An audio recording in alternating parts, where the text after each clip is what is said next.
Hello, ಎಲ್ಲರಿಗೂ ನಮಸ್ಕಾರ.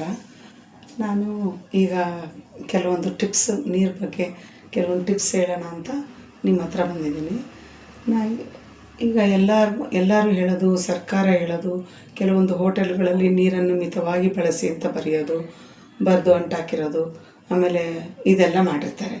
ಜೊತೆಗೆ ಕೆಲವು ತಾಯಿ ತಂದೆಯರು ಮಕ್ಕಳಿಗೆ ನೀರನ್ನು ಕಮ್ಮಿ ಬಳಸಿ ಅಂತ ಹೇಳೋದು ಇವತ್ತು ಉಂಟು, ಮೊದಲಿಂದನೂ ಉಂಟು.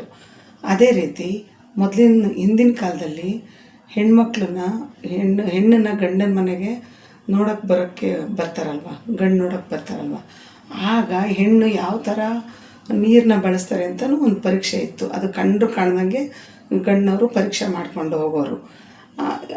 ಆ ಥರ ನೀರನ್ನು ಕಡಿಮೆ ಬಳಸೋರು ನಮ್ಮನೆ ಉದ್ಧಾರ ಮಾಡ್ತಾಳೆ, ನೀರನ್ನು ಕಡಿಮೆ ಬಳಸ್ದಂಗೆ ನಮ್ಮ ಮನೆಯಲ್ಲಿ ಆಗು ಹೋಗುನೆಲ್ಲ ಅದೇ ಥರ ಮಿತ ನೋಡಿಕೊಂಡು ಹೋಗ್ತಾಳೆ ಅನ್ನೋದೊಂದು ಭಾವನೆಯಿಂದ ಅಂಥ ಹೆಣ್ಮಕ್ಳನ್ನ ನಗ್ನಗ್ತಾ ಎತ್ಕೊಂಡು ಹೋಗೋರು. ಯಾರು?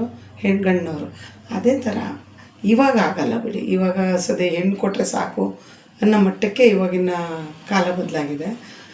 ಈಗ ನಾನು ಹೇಳೋದು ಏನಪ್ಪ ಅಂತಂದರೆ, ನೀರು ಮನೇಲಿ ಈ ಅಡುಗೆ ಮನೆ ನಮ್ಮದು ಸಾಧಾರಣ ಮನೆಯೇ. ಈ ಅಡುಗೆ ಮನೆಯಲ್ಲಿ ನೋಡಿ, ಅಲ್ಲಿ ಕಾಣಿಸ್ತಾ ಇದೆಯಲ್ಲ, ಈ ಅಕ್ವಾಗಾರ್ಡು. ಈ ಅಕ್ವಾಗಾರ್ಡಲ್ಲಿ ನೀರು ಒಂದು ನಿಮಿಷ ಈ ಅಕ್ವಾಗಾರ್ಡಲ್ಲಿ ನೀರು ತುಂಬಿಕೊಳ್ಳುತ್ತೆ ಅಲ್ವಾ. ಈ ಅಕ್ವಾಗಾರ್ಡಲ್ಲಿ ನೀರು ತುಂಬಿಕೊಂಡಾದ್ಮೇಲೆ ಅದು ಈ ಪೈಪಿಂದ ಎಲ್ಲ ಬರುತ್ತೆ.